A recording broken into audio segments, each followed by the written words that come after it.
Здраво, добре дојавте во седмата епизода од втората сезона на Македонскиот христијански подкаст и денеска ќе зборуваме на темата Божјото простување. Една тема која е многу важна и централна тема на Библијата е простувањето. Како Бог простува и што е она што треба да се прости. Тоа ќе го зборуваме во оваа епизода и ќе се занимаваме со простувањето, со прошката која доаѓа од Бог и како таа се добива, се прима. Некои дефиниции на почеток за зборот прошка барав во речникот на македонскиот јазик и најдов некои така дефиниции: да се даде прошка, односно да се прости нешто, како казна, лоша постапка, грешка. Тоа е една од дефинициите. Да се избриши некој долг, значи да се откаже долгот, и да се даде прошка еден на друг, значи меѓусебно простување. Тие се некои дефиниции на зборот прошка, што значи тоа во македонскиот јазик. А сега сакам да го прашам Никола, што значи простување во контекст на Светото писмо? Што Светото писмо кажува за простувањето? Да, во врска со тоа, како што каже Димитар, е централна тема во христијанството, кај самиот Господ Исус Христос, во неговиот збор. Светото писмо е нешто најбитно, што би рекол дека без таа прошка, што пред се доаѓа од Господ, што тој има власт, има право да праштава гревови на секој еден кој ќе се покаи, кој ќе се сврти кон него. Без тоа не може да се спасиме, значи не може да добиеме, со други зборови, вечен живот, како што вели самиот Господ. Значи без да има покајнување и како што спомнат македонскиот речник Димитар, некои примери, да му се прости на некого спомна како последен пример, мислам, и ако нема кање, ако нема лично искрено одење пред се кај некоја личност, да се оди да се побара прошка, тоа простувањето треба да биде комплетирано на таков начин, не може според нас гледано да биде комплетно ако не се бара таа прошка, ако не е од срце, односно или самото простување од срце бие. Многу интересно што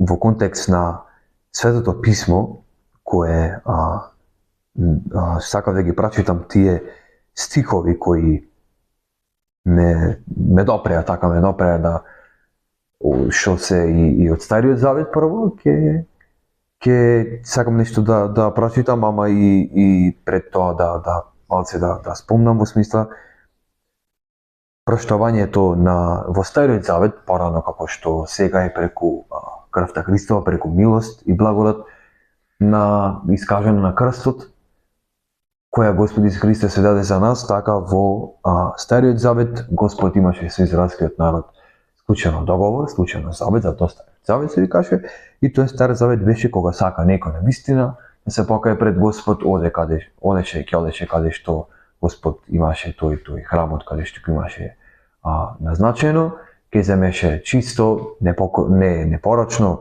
животно со себе кое го има, односно добитокот, и ќе го жртвуваше како жртва паленце за Господ, кое за тоа беше Божја идеја и Господ на таков начин му ги простуваше гревите на народот во Стариот Завет и нормално искрено кога го правеа тоа, нормално пак битно и ставот во срцето на секоја личност.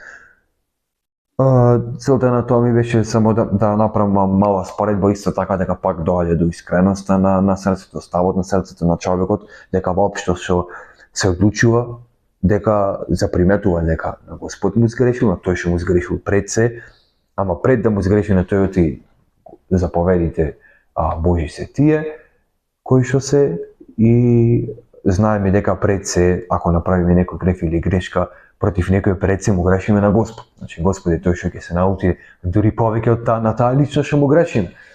И така беше на Стариот Завет на тој начин, но пак беше искрено. Битното беше многу искрено. И сакав да прочитам нешто од книга на пророкот Еремија, 31 глава, од 31 до 34 стих, кој таму вели, нели, Стариот завет, пак ќе напоменам, еве доаѓаат денови, говори Господ, кога ќе исклучам нов завет со Израеловиот дом и со Јудиниот дом. Не завет како што склучив со нивните татковци во денот кога ги зедов за рака, за да ги изведам од египетската земја. Завет што тие го раскинаа, иако јас сум нивни Господар, говори Господ. Туку ова е завет што ќе го склучам со Израелевиот дом, по оние денови, говори Господ. Мојот закон ќе го ставам во нивната душа и ќе го напишам во нивното срце. И ќе бидам нивен Бог, а тие мој народ. И веќе не ќе го учи другарот другар, ни братот брат, зборувајќи, познајте го Господа. Туку сите ќе ме познаваат и мало и големо, говори Господ.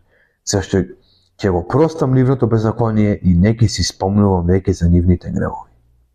Значи, го спомнавме таа споредба, значи, фактите кои беа во Стариот завет и методот од Стариот завет кој беше Божја идеја за прошка на гревовите пред се искреноста и покајувањето на таков начин, жртва на тоа животно, и од другата страна Божјата милост и да се смилува на таа личност и да му прости. А и тука гледаме за еден нов завет. Значи, ова што е во Еремија, па како што зборувавме за во преходните епизоди, во преходната епизода за Божите ветувања, спомнавме за ветувањето на раѓањето на Христос, дека беше пред 700 години, значи, со неговото роѓење, а ова за неговото престување е пак во Стариот завет, пак некој пророк, односно пророкот Еремија во Стариот завет, пак предскажува нешто што треба да се случи допрва, значи во тоа време тој што кажува е пред Христос, ова напишано, кажано, и тука Господ кажува дека ќе случи нов завет кој го знаеме сега, односно завет на милост. Завет на милост кој, како и порано, на некој начин сега многу по за нас кои сме сега живи во време, кои живееме во времето на кое што сме, јасно, појасно дека се зависи од Господ, цела работа. Тој ја направи, цела работа е свршена од Него. И тука вика, многу битно, 34 стих, многу клучниот, кој вели, нема да се учи еден со друг, дека нема да се учи другар од другар, на својот или братот со другиот брат да му вели, познајте го Господа, да му вели. Туку сите ќе го познаваат, вели сите. Мало и големо ќе го познаваат, бидејќи ќе го прости нивното беззаконие. Значи, нема да се спомни повеќе за нивните гревови. Кој е тој начинот на кој ќе му прости на сите? Со тоа што ќе се даде себе си на крстот како откуп за нашите гревови. Ќе му даде своето тело, својата крв, е пролеана за нашите гревови и тој, преку тој завет што ќе го случи на крстот, тој нов завет се нарекува завет по милост, нов завет, и ќе ги прости беззаконијата на сите кои веруваат и нема повеќе да се спомни за нивните гревови. Тоа е едно од многуте од како што ни спомнува на претходно, мислам, јаките ветувања од појаките дури може и јакото ветување кое Господ можеше да го вети, арно и да го исполни, што е многу битно, и тоа кажува дека ќе му прости, дека ќе му прости нивното беззаконие, нашето беззаконие, значи беззаконието на цел свет, и дека сега ние тие што сме оправдани преку Божјата милост, преку жртвата на крстот на Исус Христос, преку вера во тоа, сме дел од тој нов завет, сака или не сме дел од тој нов завет кој Господ го склучи со нас.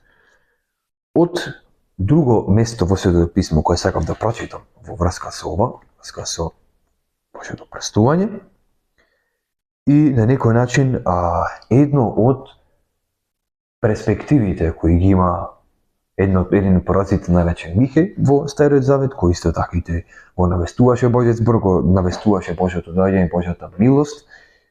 И сега да прочитам од книгата на пророкот Михеј во 7 глава, 18 стих, неговата 18-19 стих, неговата перспектива за Божјата милост и Божјото простување кој го има кон неговите, кон оние кои го љубат. Тука вели, 18 стих вели, кој Бог е како ти? Значи му се враќа на Бог директно. Како ти кој го праштава беззаконието, кој го праштава гревот и преминува преку престапите. На остатокот на своето наследство, кој не дотрае довека во својот гнев, туку тој ужива да искажува милост. Уште еднаш имај милост за нас. Сотри ги нашите беззаконија, фрли ги на дното на морето сите наши грехови. Значи, го гледа Михај тука Бог, значи, како што знаеме, може да постојат, што зборувавме во предходните епизоди за религијата, постојат различни религиозни водачи, богови кои имат кои вакво мислење, такво мислење, но како Бог проштавање немаат некој јак став врска со тоа, зборувам за сите луѓе, значи Исус беше Бог пред се, не беше обичен човек, ние луѓето се знае тука ни се ограничувањата за проштувањето, кога сакаме. Ќе проштиме кога сакаме, ние Господ секога сака да прости, ние повеќе сме со резерва. И вика, кој е Бог, вика, кој е Бог како ти, кој ги праштува беззаконијата, значи никој Бог, освен Господ Исус Христос, живиот Бог, не простува како што простува тој, вика. И преминува преку престапите на својот остатокот, на своето наследство, вика. Не дотрае довека во својот гнев, значи гневот, или не стои во неговиот гнев, ту не сака да се гневи долго време да остане луд и тој укажува милост. Значи, таков е нашиот Бог, Господ Исус Христос, на кој ние ја ставаме нашата надеж во, или некој може во овој момент се уште нема ставено. Уште едни овде докази имаме, уште едни факти и перспективи од пророците на самиот Бог, дека нашиот Бог во кој веруваме, во кој ја ставаме надежта, во кој нашиот живот зависи од тој Бог, односно од Исус, тој е милостив и го праштава гревот и преминува преку престапите. Тука бара уште еднаш, како што знаеме дека нас не треба на луѓето, пророкот Мике вели уште еднаш, вели го дека уште еднаш Господ има милост над нас. Сотри ги како уште еднаш нашите беззаконија, фрли ги на дното на морето сите наши гревови, значи уште еднаш, бидејќи знаеме ние да сме повеќе гневни, повеќе да продолжуваме со нашата непосредност пред Господ, и затоа неговото простување, неговата милост е голема и треба да ја бараме, бидејќи е тука, бидејќи тој сака да ја даде и е Бог, кога што живиот Бог, Господ Исус Христос простува, никој Бог или религиозен водач како и да е не може да прости и не ни сака да прости.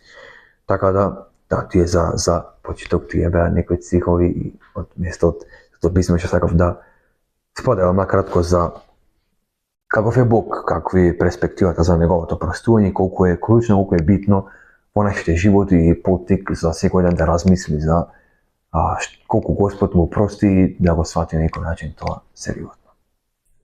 Да, фала Никола. Она што беше како мотив или она што мене ми остави впечаток од тоа што го прочита, е дека Бог простува и го заборава гревот.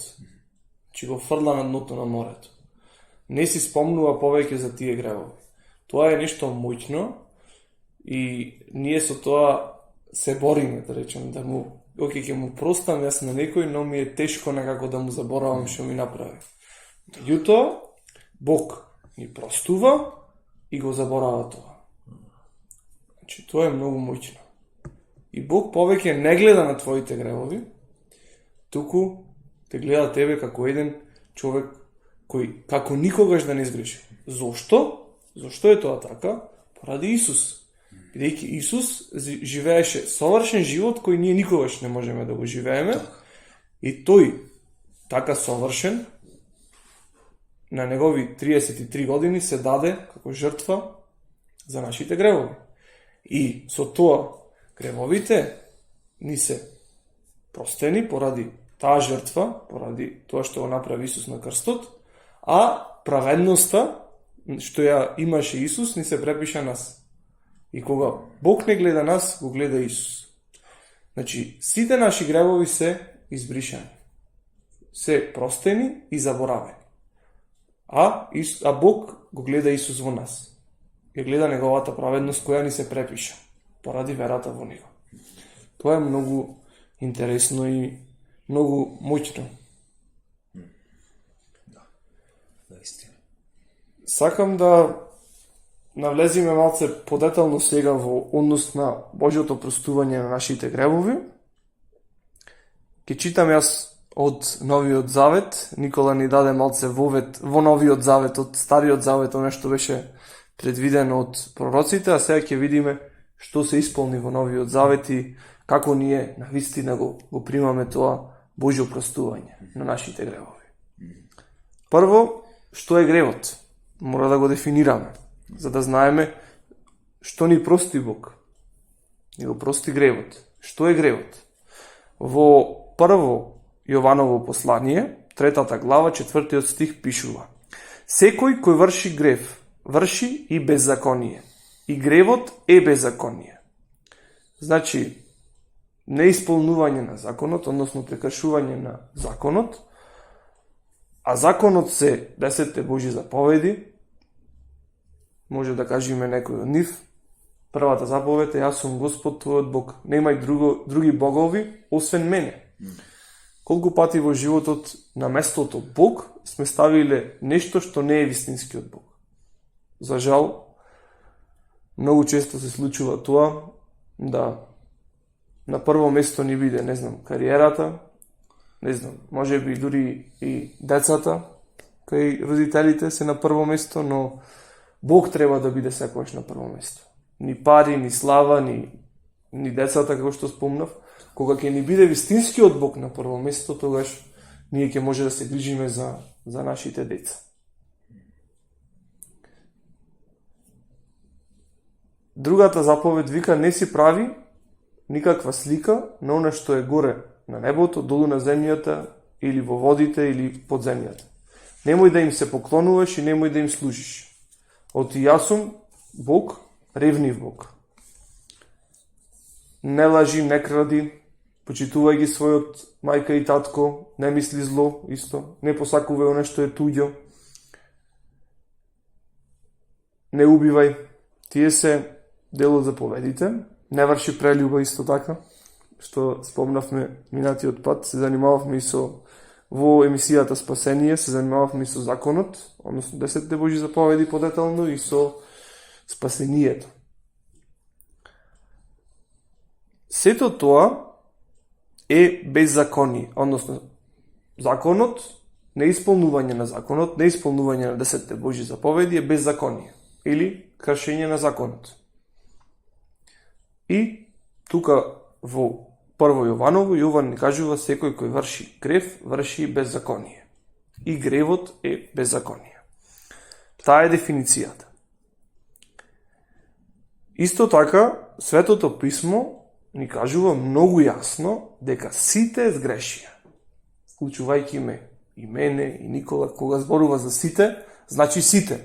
Не значи 1, 2, 3, 10 души. Сите се сите. Нема исклучено. И во послание до Римјаните, 3 глава, 23 стих, ни се потврдува тоа, зашто сите сгрешија и им недостасува Божјата слава. Значи, на сите ни недостасува Божјата слава. Поради тоа што сгрешивме. И кој е резултатот? Кој е плодот на самиот грев? Или што на крајот резултира од правењето на гревови? Гревот не води во смрт. И заслугата или платата за самиот грев е смртта. Тоа ќе го прочитаме во Римјаните, 6 глава, 23 стих, каде што пишува: Зашто? Платата што ја дава гревот е смрт, а подарокот од Бога е живот вечен во Христос Исус нашиот Господ. Тука гледаме два дела. Првиот дел е платата или заслугата што ја дава гревот е смртта, а подарокот, вториот дел, односно спротивното од смртта, подарокот од Бога е живот вечен во Христос Исус нашиот Господ. Овие стихови, или овој стих конкретно, е многу моќен, бидејќи знаеме дека ние сме заслужиле грев, односно сме направиле грев, сме заслужиле смрт, сме го заработиле. Сме заработиле таа плата која е смрт. За жал. Но и за вистина. Сме правеле беззаконие сме ги прекршиле заповедите. Сега доаѓа она клучното, вториот дел од стихот, кај што вели, а подарокот, кој не можеш да го заслужиш, бидејќи е подарок, кога ќе ти дат на роден ден подарок, ти не си го заслужил. Наставно тоа е нешто бесплатно, нешто добро кое ти се подарува.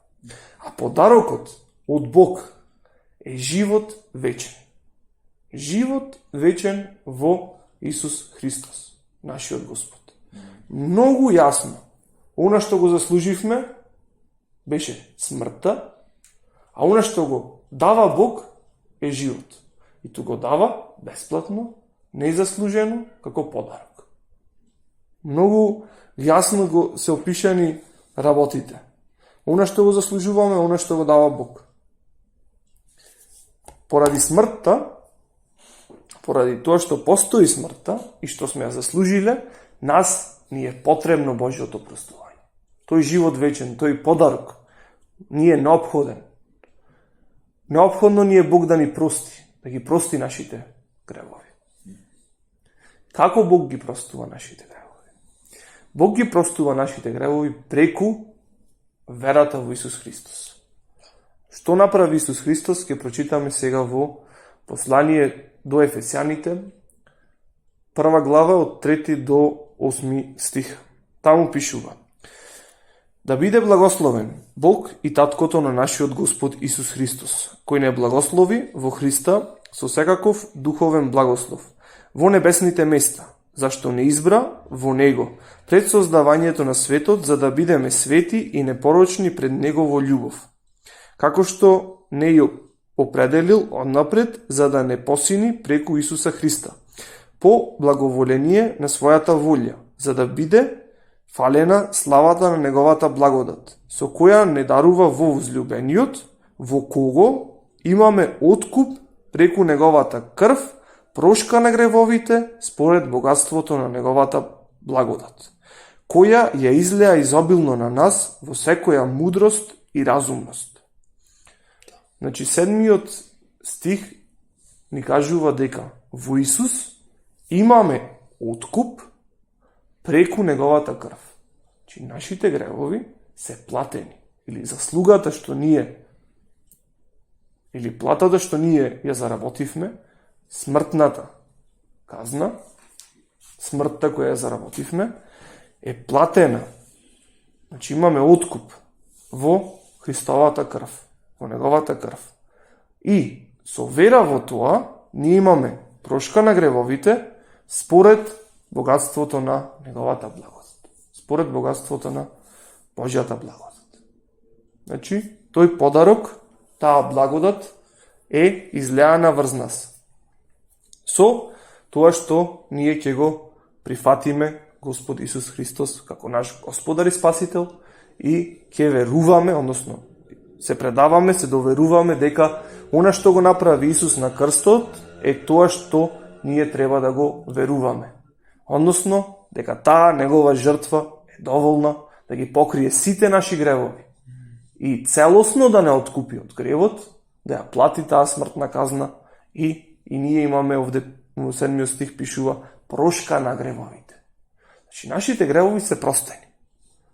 Тоа може да го знаеме ден денес, дека нашите гревови се простени.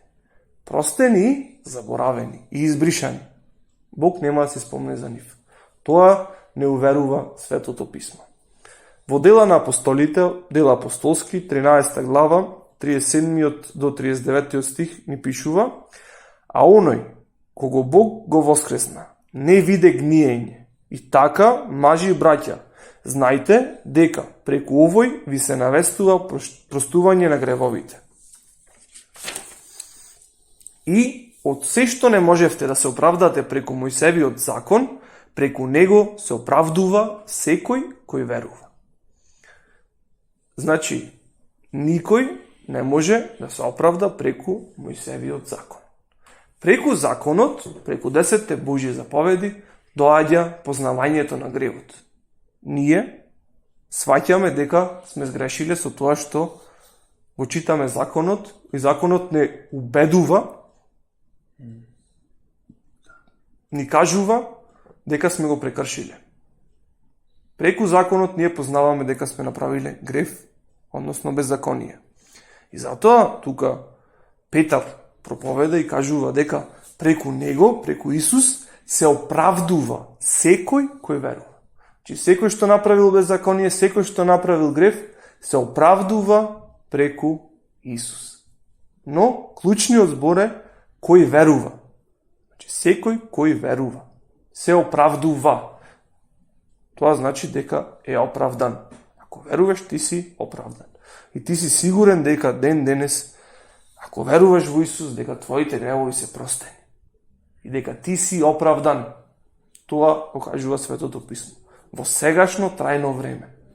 Тоа значи, во моментот кога се ставил твојата вера во Исус, ти од тој момент си оправдан. Тоа значи дека е сегашно трајно. Од тој момент па се до вечноста. Бог не го менува оно што го ветил. Тоа ќе се исполни. Секој што верува во Исус Христос треба да знае и да е уверен дека неговите гревови се веќе простени. Веќе е платено и за него нема осуда, нема да оди на суд. Туку, како што кажува Исус, преминал од смрт во живот. Од смрт во вечен живот. Ако преминал веќе, тоа е минато свршено. Значи, некогаш бил во смрт, а сега е во вечен живот. Многу едноставно. Во Прво Јованово послание, во првата глава од 9 до 10 стих пишува: ако ги исповедаме своите гревови, тој е верен и праведен да ни ги прости гревовите и да не очисти од секоја неправда. Ако речеме дека не сме сгрешиле, него го правиме лажец и неговото слово не е во нас. Значи, ако ги исповедаме нашите гревови пред Бог, тој е верен и праведен да ни ги прости гревовите и да не очисти од секоја неправда. Значи, Бог ни ги простува и не очистува од секоја неправда. Затоа, она што треба да го направиме е да ги исповедаме нашите гревови пред Бог. Да не ги криеме, да ги исповедаме пред Бог. Лично пред Бог, бидејќи само тој е верен и праведен. Никој друг не е верен и не е праведен. Да бидиме реални. И затоа ова ни го кажува апостолот Јован во првото негово послание. Понатаму продолжува во втората глава на Прво Јованово послание, првиот и вториот стих, каде што пишува: дечиња мои, ова ви го пишувам за да не сгрешите. И ако некој сгреши, имаме бранител при таткото, Исуса Христа, праведникот.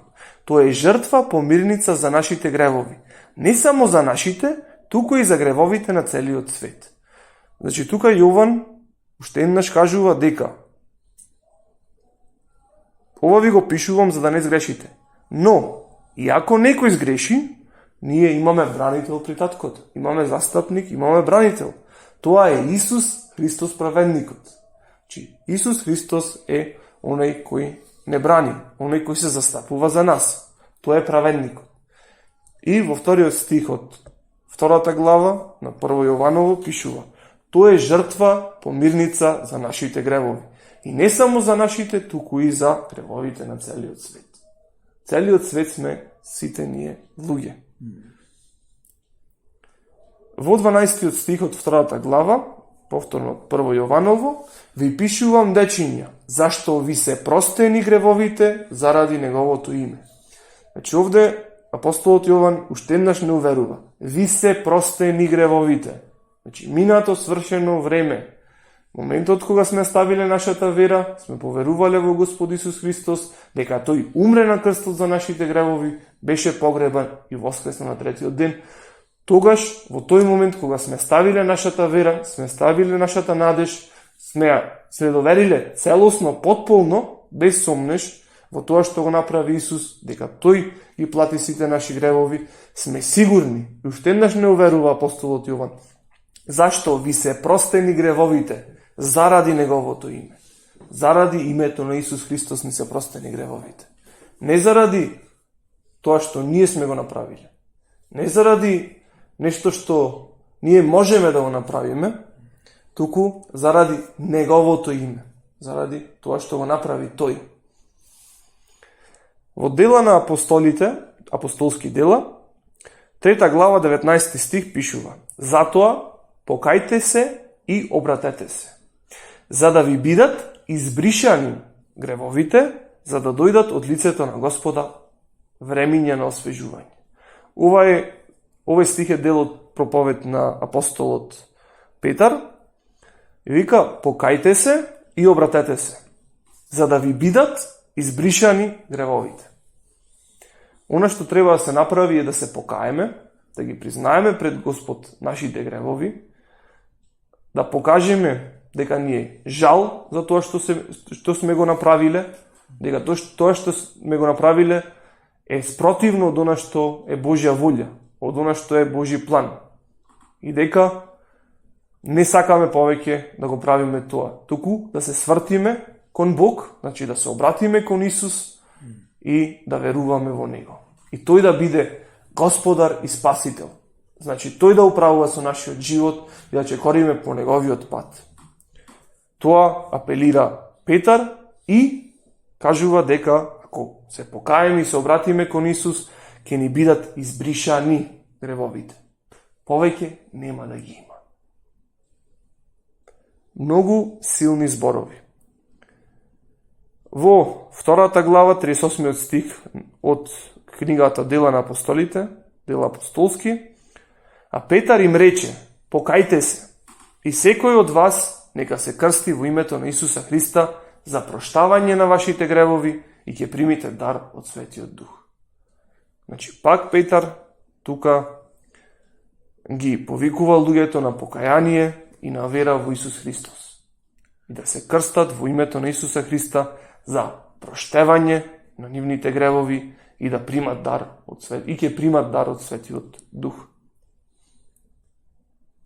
Тоа е она што ве повикува и Бог и денес. Го повикува секој еден денес да се покае, да се обрати кон Исус Христос и да се крсти во Неговото име за проштавање на Неговите гревови.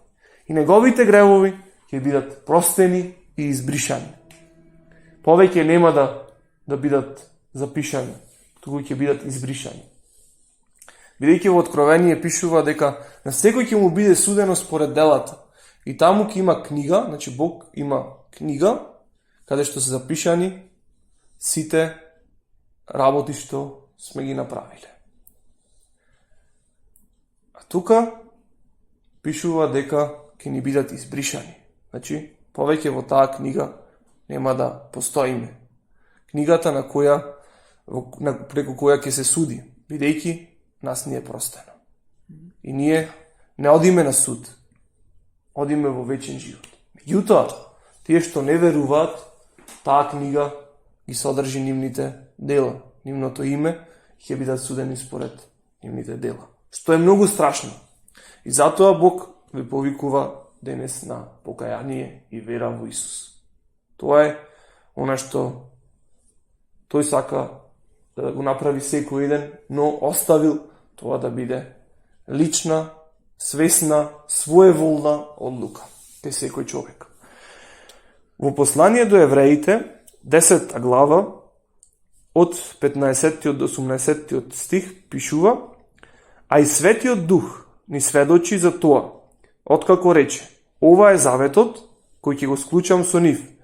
По оние денови, вели Господ, ќе ги положам своите закони на нивните срца и ќе ги напишам на нивниот ум. И за нивните гревови и за нивните беззаконија нема веќе да се спомнува. А каде има проштевање за нив, таму нема веќе приноси за грев. Тука во послание до евреите се цитира она што го читаше Никола во Еремија 31 глава од 31 стих натаму до 38 мислам. А каде има проштевање за нив, за гревовите, таму нема веќе приноси на грев. За грев. Тука многу ни е јасно дека доколку веруваме ние во Исус Христос, кој се принесе сам себе си, како жртва помирница, жртва преку која ние имаме проштавање на гревовите, на сите гревови, минати, сегашни и идни, тогаш нема повеќе приноси за грев. Веќе нас ни е простено, бидејќи имаме совршена жртва која ги покрива сите наши гревови, која ги надминува сите жртви што некој можел да ги дај или ги имал дадено во Стариот Завет, за време на Стариот Завет. Значи, таа жртва е совршена жртва. Божиот син, совршен, сам се даде како жртва откупница, жртва помирница за гревовите на светот. Тоа е оно што овде го пишува, дека ние имаме простување, проштевање на нашите гревови и веќе нема приноси за грев. Веќе ние ништо не можеме да направиме, туку само преку верата во Исус Христос, дека тој е совршената жртва, имаме простување на нашите гревови. Интересно нешто на што не повикува Исус и она што е дел од животот на секој христијанин и должност е простувањето. Па сакам, Никола, те прашам нешто поврзано околу простувањето кај христијаните или како должност на христијаните. Да, па простувањето не завршува тука, знаете, не кога ќе или пред да поверуваме во Христос или од кога ќе поверуваме и сега тој ни прости и моето завршено, тоа не е така, но сега како христијанин, како човек кој го има на Господ, односно го има Светиот Дух во себе и ги произведува плодовите на тој Свети Дух, треба да има на некој начин уште поголема должност сега во христијански живот со Божјо водство да простува на другите, толку пред да поверувал, пред да го познава Господ лично, сега дури поголема должност има и поголема свесност за тие работи, дека повеќе е свесна таа личност за Божите барања од неа и пред се Божите дарови кои ги има за неа, за да може да го исполни и да го реши да го екзекутира, да речем, тоа престување кое за нас луѓето може да предизвика да биде многу тешко.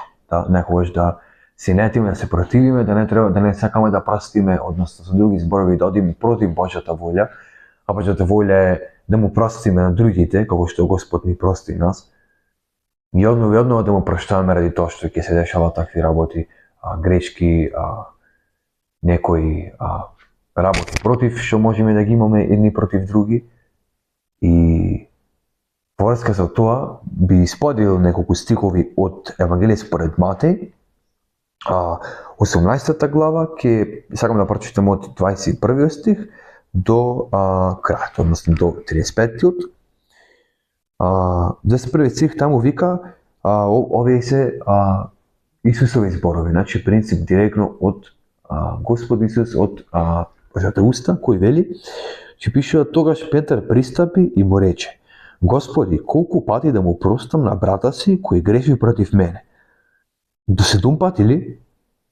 Исус му рече: не ти велам, до 70 пати, до 70 пати по 7. Затоа Царството Небесно е слично на некој си цар кој сакал да ги среди сметките со своите слуги. А кога почна да ги расчистува, при него беше доведен еден кој му должеше 10.000 таланти. Бидејќи не можеше да ги врати, Господарот заповеда да го продадат него, неговата жена и децата и се што имаше за да се плати долгот. Тогаш слугата падна и му се поклонуваше велејќи: Господаре, име трпение кон мене и ќе ти исплатам се. И поттикнат со сожалување, Господарот на оној слуга го пушти и му го прости долгот. Но штом слугата излезе и најде еден од своите сослужители кој му должеше 100 денарии, го фати и го давеше велејќи: исплати ми тоа што ми го должиш. Тогаш падна пред неговите нозе неговиот сослужител и го молеше велејќи: имај трпение со мене и ќе ти испратам се. Но тој не сакаше, туку отиде и го фрли во затвор додека го исплати долгот. А кога неговите сослужители видоа што се случи, Мошно многу се нажалија и дојде и му кажа на својот господар се што се случи. Тогаш неговиот господар го повика и му рече: "Зол слуго, ти го простив сиот оној долг за што ме молеше. Не требаше ли и ти да му се смилуваш на твојот сослужител како што јас ти се смилив тебе?" И неговиот господар се разгневи и им го предаде на мачителите додека му исплати се што му должеше. Така и мојот небесен татко ќе ви направи вам ако секој од вас не му ги прости од срце престапите на својот брат. Тука, пред да земе понатаму надлабоко, пред се одма гледаме тука што пред Петар го прашува Исус, што му вели дали само 7 пати дали да му прости. Го прашува дали колку ги изгреши, до 7 пати дали да му изгреша, му вика. Господ Исус му одговара тоа што го спомнат, речем, должноста која ја имаме како христијани во христијанскиот живот пред Господ Исус Христос, кој тој му одговара, му вели не до 70 пати, туку не до 7 пати, туку до 70 пати по 7. Значи 70 пати по 7 му вели Исус на Петар да му прости, да ако има некој против него нешто, и против некој друг, Господ Исус тука не учи, значи 70 пати по 7. Да проштаваме и прави понатаму компарација за Царството Небесно е слично на овој цар, како што го читавме сега, што беа во понатамошните стихови. Беше можеме да видиме дека чими со овие зборови кои ги кажува Царството Небесно е слично и го потенцира со една парабола тоа проштавање во Небесното царство, тоа значи дека на Господ му е многу битно нашето понашање, нашиот став према тоа простување, како разбираме пред се ние лично што тој направи за нас, че како ни прости, на каков начин, што ни прости, како што Димитар споделуваше, како што ти кажуваше, што читаше примери, и Божјото трпение и Божјата милост и благодат укажана према нас, а од другата страна гледаме должноста и како треба, начинот на кој треба да постапи еден христијанин према другите луѓе, другите христијани, другите сослужители, наречени тука дека секој еден наш брат и сестра во Христос е сослужител на наш заслуга према Бог служење по смисла, и тука вели дека треба, кој што ќе се дешава и ќе има грешни и замерки еден помеѓу друг, така Господ вели да се праштаваме еден помеѓу друг, како што тој ни прости овде. Во таа споредба можеме да видиме, кога читавме дека Господарот кој отиде на тој служител да му кажи, да му речи да му ги исплати неговиот долг, кој беше 10.000 таланти. Беше, а овде гледаме кај на тој слугата што му беше простено и кажува Исус дека само тој го молеше, му побара прошка и тој беше подигнат од неговото барање на тој слугата да му прости, бидејќи со искрено срце му пристапи на Господарот, му рече име трпение со мене и ќе ти исплатам. И толку многу Господарот беше милостив, толку се сонели многу што не му даде само повеќе време, не му го продолжи тоа што му ги имаше долг за да му го исплати, толку му го прости, воопшто му рече не мора да го враќаш. Му го прости, кој беше гледање според сума гледано, кој ќе видиме, кој ќе споредиме, многу поголем, 10.000 таланти во споредба со 10 денари, како што имаше овај слугата тука, односно негов сослужител кој му должеше 100 денари, и неговата реакција, неговото понашање, неговата одлука, видовме, правење на одлука беше тоа што не се сети на милоста која му е укажа неговиот Господар, односно која му прости толку голема сума на пари, толку голем долг што му должеше, го пушти, не си заборави на тоа, а од друга страна гледаме тој служител, истиот на кој му беше простено, како ги третира, како се понаша со своите сослужители, односно не му простува, и му кажува и овде гледаме дека на крајот на краиштата дознава Господарот на еден начин или на друг, тоа што направи неговиот слуга на кој му прости толку таков долг и му го нарекува зол слуго и му кажува дека му прости поради тоа што го молеше и го прашува нели требаше ти да му простиш како што ти простив јас. Како што му се смилува и него, така не сакаше служител да му се смилува на неговиот сослужител и види гледаме тука дека Господарот се разгневува и му го дава на мачителите и додека тој не му исплати тоа се што му должеше, тие 10.000 таланти. И тука кажува Исус, вели во 35 стих, така и мојот небесен татко ќе ви направи вам, ако секој од вас нема ги простува срце, представите на својот брат, на брат. Значи, гледаме, кажува Господ Исус ова парабола, овој пример го кажува и кажува како да не бидиме, дека да дава совет како што овој слуга што беше на тој Господар, да не правиме така, односно напротив да со Божја помош како што можеме да простуваме како што тој нас ни прости на крстот на Голгота, што се даде себе си за нас и треба тука и гледаме тука дека тоа простување што го направи Господ за нас беше големо, многу поголемо од што ние воопшто можеме да имаме замерка со некој или може некој брат или сестра или некој другар да ни сгреши нас, нашата грешка, нашето беззаконие, нашиот бунт беше многу поголем према Бог и неговата милост беше многу поголема што воопшто можеме ние да ја имаме или што веќе имаме споредливо со нашата милост укажена према другите браќи и сестри, другите пријатели, луѓе кои можат да ни сгрешат нешто или некој да ни извршат некој беззаконие.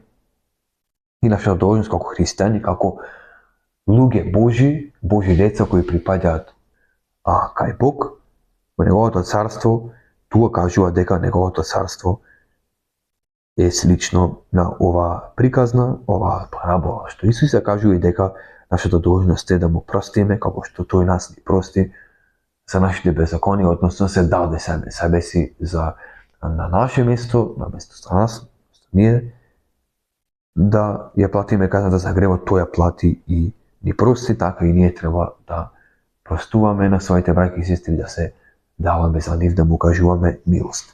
И тоа е поттикот, односно Божјата љубов.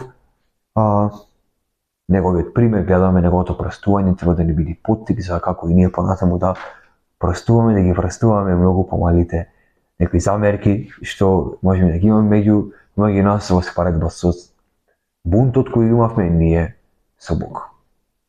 Да, фала Никола. И има стих во Светото писмо каде што Исус вели: простете за да ви биде простено.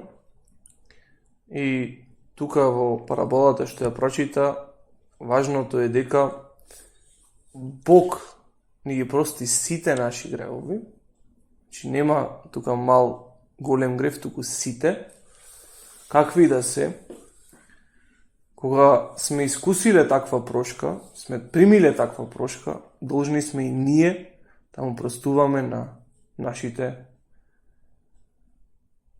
браќа, сестри, пријатели, односно оние кои сгрешиле нешто против нас. Должни сме, значи тоа е наша должност. И тоа што го пишува 7 пати по 70 е нешто практично. Зошто практично? Јас размислувам вака.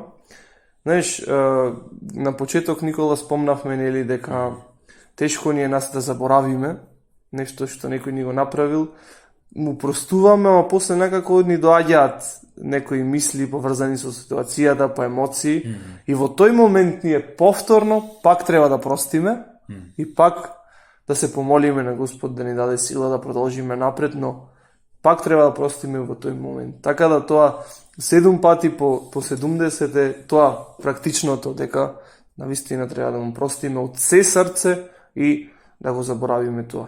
Господ да ни даде таква сила да можеме да продолжиме напред, без да чувствуваме нешто негативно во однос на тоа што се случило. Тоа не е лесно за нас луѓето, но Бог е тој што го направи тоа, ни прости нас и затоа ние сме должни да се простуваме и да го молиме Бог да ни даде такво срце кое ќе прости и ќе продолжи напред. Нема да се навраќа на минатото. И сега прашање до гледачите: дали сте искусиле Божјата прошка?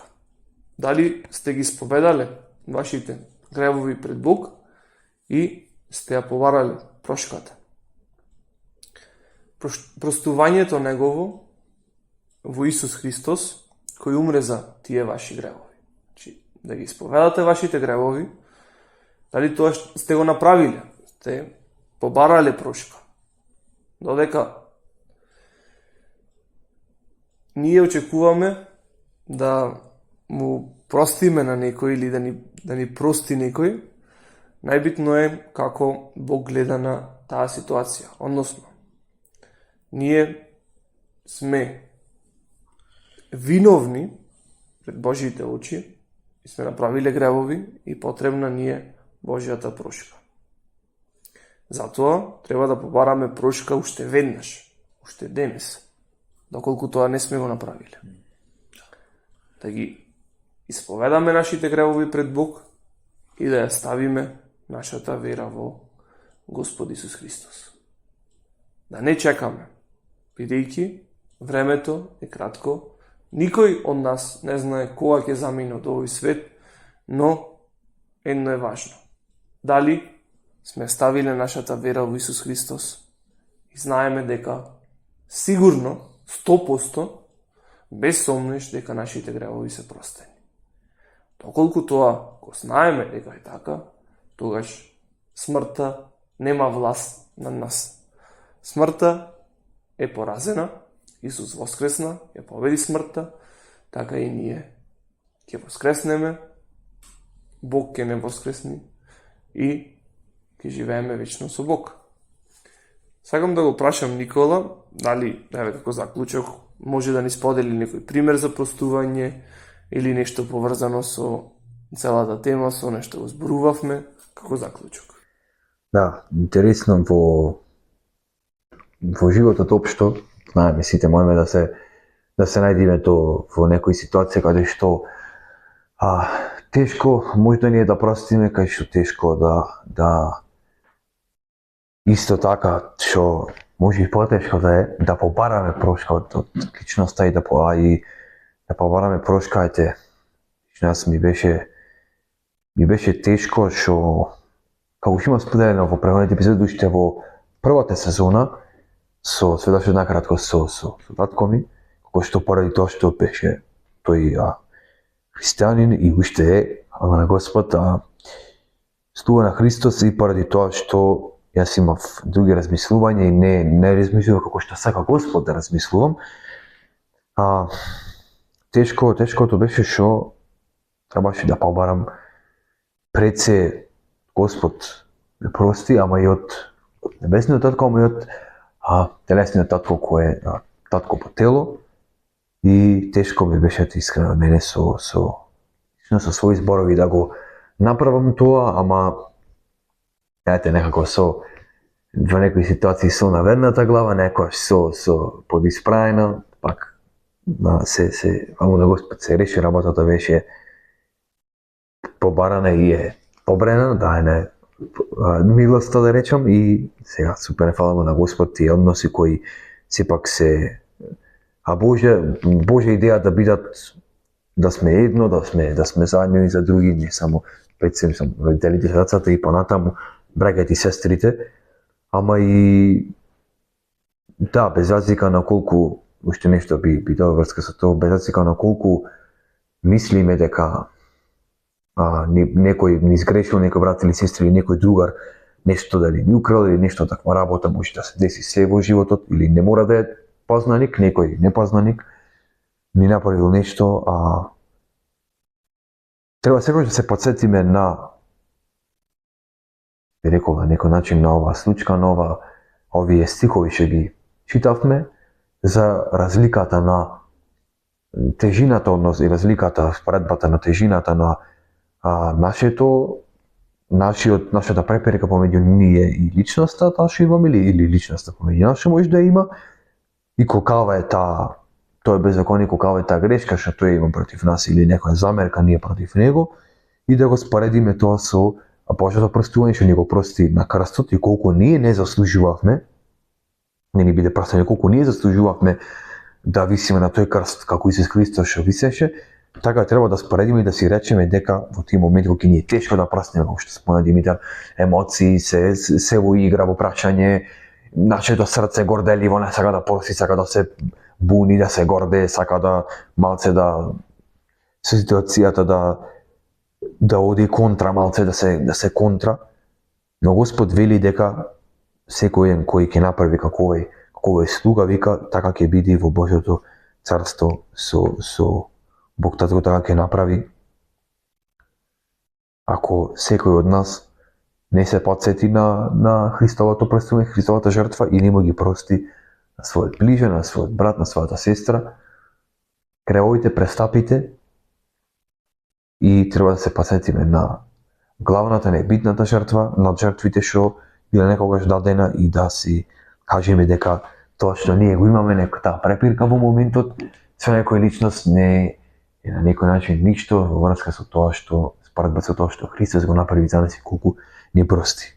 Знаеме, полесно е да се каже колку да се исполни тоа, да се екзекутира тоа во такви моменти кога секакви емоции, чувства, мислења доаѓаат во прашање, доаѓаат во игра, но сепак тука е Господ, да го помолиме, да го побараме да ни даде на срцето, да ни го омекни срцето, да му простиме на некој и да го побараме пред се, ако секој еден од нас нема свесно знае или не толку веш знае дали е во бунт со Бог, дали се уште нема поарана прошка од Господ, да го направи уште денес, уште сега, овој момент, на кој го гледа ова емисија, ова видео, и да се покае пред Господ и да го прими Господ Исус Христос за свој личен Господ или Спасител, ако се уште тоа го нема направено, и ако не знае, да речем, тоа да го направи како да бара, не треба да се цитира цитати, поеми, некои пасивни зборови се бара, туку само треба да се истапи кај Господ со искрено срце, со желба да ни прости Господ, но пред се да сватиме зошто не ни прости што сме направили и дека треба нешто не ни прости, дека имаме сепак некој беззаконие во нас, некој греф, не сме добри, односно совршени луѓе воопшто. И тоа е тоа што на крај би го кажал. Фала, Никола, и да, интересен пример и пример од секојдневието.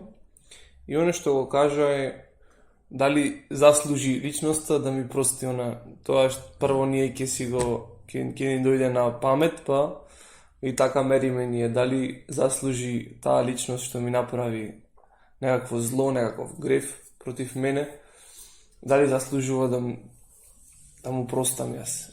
И кога ние ќе сватиме дека ништо не заслуживме Господ да ни прости, тој ни прости се, че се е се, не е еден дел, така и ние сме должни да му простуваме без разлика што е да ни направиле.